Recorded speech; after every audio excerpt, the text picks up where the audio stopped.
നമസ്കാരം, മലയാളി വാർത്തയിലേക്ക് സ്വാഗതം. മുല്ലപ്പെരിയാർ അണക്കെട്ടിന്റെ സമഗ്ര സുരക്ഷാ പരിശോധനയ്ക്കായി നിയോഗിച്ച സ്വതന്ത്ര വിദഗ്ധ സമിതി ഇതിൽ നിന്നും കേരളത്തിന്റെ പ്രതിനിധിയെ നീക്കം ചെയ്തിരിക്കുകയാണ്. കേന്ദ്ര സർക്കാരാണ് കേരളത്തിന്റെ പ്രതിനിധിയെ നീക്കം ചെയ്തുകൊണ്ട് ഇത്തരത്തിലൊരു നീക്കം നടത്തിയിരിക്കുന്നത്. ഏകപക്ഷീയമായ നീക്കമാണ് കേന്ദ്ര സർക്കാർ നടത്തിയിരിക്കുന്നത്. മുൻകൂട്ടി അറിയിക്കാതെ, സംസ്ഥാനത്തെ മുൻകൂട്ടി അറിയിക്കാതെയാണ് കേന്ദ്ര സർക്കാർ ഈ നീക്കം നടത്തിയിരിക്കുന്നതെന്ന നിർണായകമായ വിവരമാണ് പുറത്തുവരുന്നത്. വിദഗ്ധനും കേന്ദ്ര ജല കമ്മീഷൻ മുൻ ചീഫ് എഞ്ചിനീയറുമായ ടി.കെ. ശിവരാജനെയാണ് കേന്ദ്രം ഒഴിവാക്കിയത്. അണക്കെട്ടിന്റെ സമഗ്ര സുരക്ഷാ വിലയിരുത്തലിനായി ദേശീയ ഡാം സുരക്ഷാ അതോറിറ്റി രൂപീകരിച്ച സമിതിയിൽ നിന്ന് കേരളം നിർദ്ദേശിച്ച വ്യക്തിയാണ് ടി.കെ. ശിവരാജൻ. അദ്ദേഹത്തിന് പകരം ഉത്തർപ്രദേശ് സ്വദേശിയും IIT റൂർക്കിയിലെ ഭൂകമ്പ എഞ്ചിനീയറിംഗ് വിഭാഗം പ്രൊഫസറും international centre of excellence for dams മേധാവിയുമായ പ്രൊഫസർ ML ശർമ്മയാണ് സമിതിയിൽ ഉൾപ്പെടുത്തിയിരിക്കുന്നത്. ഈ മാസം 16-ന് ഇത്തരത്തിലുള്ള തിരുത്തൽ നടത്തിക്കൊണ്ടുള്ള ഉത്തരവ് കേന്ദ്രം പുറത്തിറക്കി. സംസ്ഥാന സർക്കാരിനോട് മുൻകൂട്ടി അറിയിക്കാതെ നടത്തിയ കേന്ദ്രത്തിന്റെ ഈ നീക്കം ഇത് സംശയപരമായിട്ടാണ് സംസ്ഥാനം നോക്കിക്കാണുന്നത്. വ്യക്തിപരമായ കാരണങ്ങളാൽ ടി.കെ. ശിവരാജനെ ലഭ്യമാകുന്നില്ല എന്നാണ് പുതിയ ഉത്തരവിൽ കേന്ദ്രം നൽകുന്ന വിശദീകരണം. പക്ഷേ കേരള പ്രതിനിധിയെ ഇത്തരത്തിൽ മാറ്റുമ്പോൾ ആ മാറ്റിയ കാര്യം സംസ്ഥാന സർക്കാർ വൃത്തങ്ങൾ അറിഞ്ഞിരുന്നില്ല എന്നതാണ് ഇവിടെ ഏറ്റവും നിർണായകമായ മറ്റൊരു പോയിന്റ്. കേന്ദ്രത്തിന്റെ ഏകപക്ഷീയമായ ഇടപെടലാണ് ഇത് എന്ന് പറയുന്നത് തന്നെ ഇക്കാരണത്താലാണ്. എന്തുകൊണ്ട് സംസ്ഥാനത്തെ അറിയിക്കാതെ കേന്ദ്രം എന്തുകൊണ്ട് ഇത്തരത്തിലൊരു നീക്കം നടത്തി? ഈ ചോദ്യമാണ് നിലവിൽ സംസ്ഥാനം ഉന്നയിക്കുന്നത്. സമിതിയിലെ മറ്റംഗങ്ങൾ national hydro electric power corporation മുൻ CMD ബൽരാജ് ജോഷിയാണ് ഈ സമിതിയുടെ ചെയർമാൻ. ഗോപൽ ധവാൻ, ഗുൽഷൻ രാജ്, N. ശിവകുമാർ എന്നിവരാണ് സമിതിയിലെ മറ്റ് അംഗങ്ങൾ.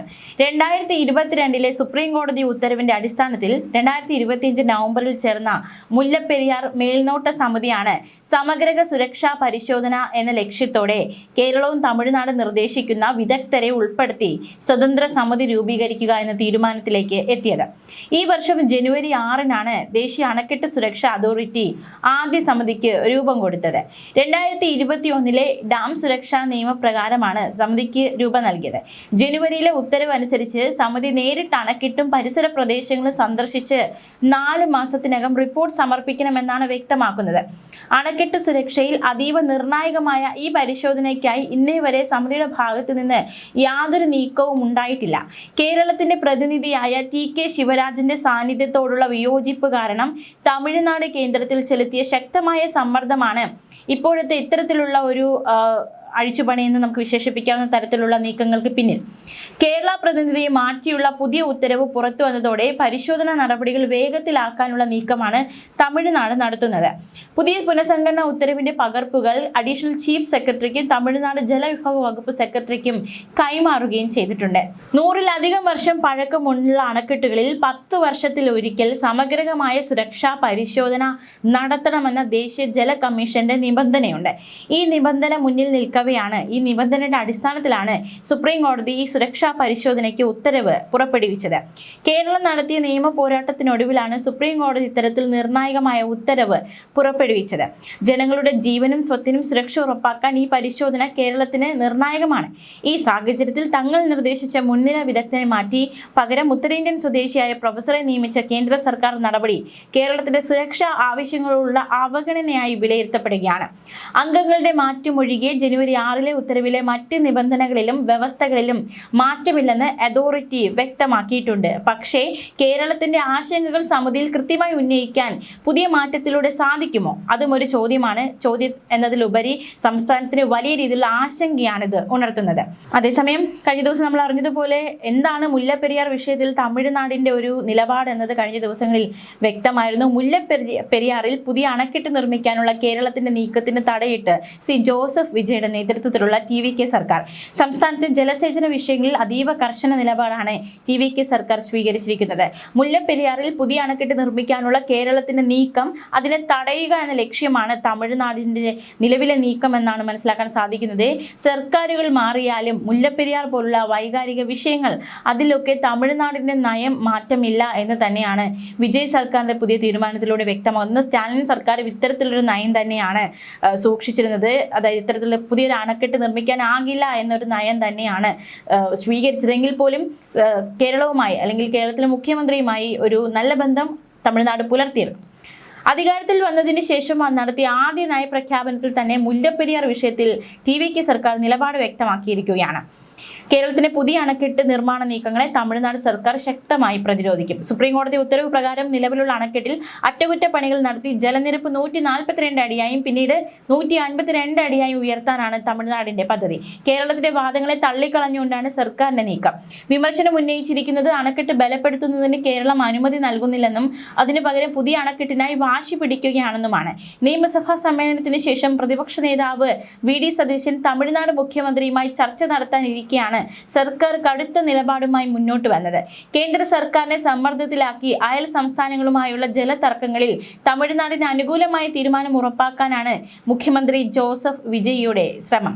കർണാടകയിലെ കോൺഗ്രസ് സർക്കാരിനെതിരെ പ്രമേയം അവതരിപ്പിക്കുന്നതിലൂടെ ദക്ഷിണേന്ത്യൻ രാഷ്ട്രീയത്തിൽ വലിയ ചലനങ്ങൾക്ക് TVK വഴി തുറക്കുകയാണ്. ജലപ്രശ്നങ്ങളിൽ തമിഴ്നാടിന്റെ അവകാശങ്ങൾ സംരക്ഷിക്കാൻ ഏതറ്റം വരെയും പോകാൻ TVK സർക്കാർ തയ്യാറാണെന്ന സന്ദേശമാണ് ഇത്തരത്തിലുള്ള നീക്കങ്ങളിൽ നിന്ന് നമുക്ക് മനസ്സിലാക്കാൻ സാധിക്കുന്നത്. തെക്കൻ തമിഴ്നാട്ടിലെ ജനങ്ങളുടെ ജീവനാഡിയാണ് മുല്ലപ്പെരിയാർ അണക്കെട്ട്. അണക്കെട്ട് കൂടുതൽ ബലപ്പെടുത്തിയ ശേഷം ജലനിരപ്പ് 152 അടിയായി ഉയർത്താമെന്ന് 2014 സുപ്രീം കോടതി ഉത്തരവിട്ടിട്ടുള്ളതാണ്. എന്നാൽ ഇതിനാവശ്യമായ അറ്റകുറ്റപ്പണികൾ നടത്താൻ കേരള സർക്കാർ അനുമതി നിഷേധിക്കുകയാണെന്ന് തമിഴ്നാട് കുറ്റപ്പെടുത്തി. ഈ സാഹചര്യത്തിൽ അണക്കെട്ട് പ്രദേശത്ത് ആവശ്യമായ അറ്റകുറ്റപ്പണികൾ നടത്താനും മുല്ലപ്പെരിയാറിലെ ജലനിരപ്പ് ഉയർത്താനുമുള്ള ശക്തമായ നടപടികളുമായി തമിഴ്നാട് സർക്കാർ മുന്നോട്ട് പോകും. എന്നാൽ കേരളമാകട്ടെ മുല്ലപ്പെരിയാറിൽ പുതിയ അണക്കെട്ട് നിർമ്മിക്കണമെന്ന നിലപാടിൽ ഉറച്ചു നിൽക്കുന്നു.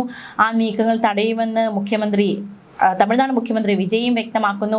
ഇത് തമിഴ്നാടും കേരളവും തമ്മിലുള്ള ഒരു അസ്വാരസ്യങ്ങൾക്ക് കാരണമാകുമോ? എന്താണ് ഇനി ഈ വിഷയത്തിൽ ഇരു സംസ്ഥാനങ്ങൾ മുന്നോട്ട് സ്വീകരിക്കാൻ പോകുന്ന നിലപാട്? അങ്ങനെ ഒരുപാട് ആശങ്കകൾ, ചോദ്യങ്ങൾ ഒക്കെ ഉയരുകയാണ്. അതേസമയം കർണാടകയുടെ മെക്കേദാട്ട് പദ്ധതിക്കെതിരെയും തമിഴ്നാട് സർക്കാർ പോരാട്ടം തുടങ്ങിയിരിക്കുകയാണ്. കാവേരി നദിയിൽ കർണാടക നിർമ്മിക്കാൻ ഉദ്ദേശിക്കുന്ന മെക്കേദാട്ട് അണക്കെട്ടിനെതിരെ നിയമസഭയിൽ പ്രമേയം കൊണ്ടുവരിക എന്ന ലക്ഷ്യമാണ് TVK സർക്കാരിനുള്ളത്. മെക്കേദാട്ട് പദ്ധതിക്ക് അനുമതി നൽകരുതെന്ന് കേന്ദ്ര സർക്കാരിനോട് തമിഴ്നാട് സർക്കാർ വീണ്ടും ആവശ്യപ്പെട്ടു. വിഷയത്തിൽ കർണാടകയിലെ കോൺഗ്രസ് സർക്കാരിനെതിരെ രൂക്ഷമായ വിമർശനമാണ് TVK ഉയർത്തിയിരിക്കുന്നത്. TVK സർക്കാർ ഉന്നയിച്ചു. പദ്ധതിക്കെതിരെ തമിഴ്നാട് മുഖ്യമന്ത്രി ജോസഫ് വിജയ് നേരിട്ട് പ്രധാനമന്ത്രി നരേന്ദ്രമോദിയെ കണ്ട് ആശങ്ക അറിയിച്ചു. തമിഴ്നാട്, കേരളം, പുതുച്ചേരി എന്നീ സംസ്ഥാനങ്ങളുടെ അനുമതിയില്ലാതെ മേക്കേദാട്ടുവിൽ ഒരു നിർമ്മാണവും അനുവദിക്കരുതെന്നാണ് തമിഴ്നാട് മുന്നോട്ട് വച്ചിരിക്കുന്ന ആവശ്യം. കർണാടക മെക്കേദാട്ട് അണക്കെട്ട് വിഭാവനം ചെയ്യുന്നത് ബംഗളൂരു നഗരത്തിനായുള്ള കുടിവെള്ള പദ്ധതിയും വൈദ്യുതി ഉൽപാദനവും ലക്ഷ്യമിട്ടാണ്. പദ്ധതി പ്രദേശം സ്ഥിതി ചെയ്യുന്നത് തമിഴ്നാട് അതിർത്തിയിൽ നിന്ന് വെറും 4 കിലോമീറ്റർ അകലെ രാമനഗര ജില്ലയിലെ കനകപുരയ്ക്ക് സമീപമാണ്. വിജയ് സർക്കാർ പറയുന്നത് ഇത് തമിഴ്നാട്ടിലെ കാവേരി ഡെൽറ്റ മേഖലയിലെ കർഷകരെ പ്രതികൂലമായി ബാധിക്കും, കാർഷിക ഉൽപാദനം തകരും എന്നതടക്കമുള്ള വാദങ്ങളാണ് ഈ പദ്ധതിക്കെതിരായിട്ട് TVK സർക്കാർ മുന്നോട്ട് വയ്ക്കുന്ന വാദം. എന്തായാലും തമിഴ്നാട് രണ്ട് സംസ്ഥാനങ്ങളുമായി ഈ ഒരു രണ്ട് വിഷയത്തിൽ ഏതാണ്ട് ഒരു ഉടക്കൽ അവസ്ഥയിലാണ്. എന്തായാലും മുല്ലപ്പെരിയാർ വിഷയത്തിൽ എന്താണ് ഇനി മുന്നോട്ടുള്ള നീക്കം എന്നതാണ് ഇവർ ഉറ്റുനോക്കുന്നത്. കേരളവുമായിട്ടുള്ള ബന്ധത്തിൽ ഇടിവ് സംഭവിക്കുമോ തമിഴ്നാടുമായി ഈ ഒരു വിഷയത്തിൽ? നേരത്തെ സ്റ്റാലിൻ സർക്കാരും ഇതേ നിലപാട് തന്നെയാണ് സ്വീകരിച്ചത്. എന്തായാലും മുല്ലപ്പെരിയാർ നമുക്ക് എപ്പോഴും ആശങ്ക ഉന്നയിക്കുന്ന അല്ലെങ്കിൽ ആശങ്ക ഉയർത്തുന്ന ഒരു കാര്യം തന്നെയാണ്. എങ്ങനെയാണ് കാര്യങ്ങൾ മുന്നോട്ട് പോകുക എന്നത് കാത്തിരുന്ന് കാണാം. ന്യൂസ് ഡെസ്ക് മലയാളി വാർത്ത.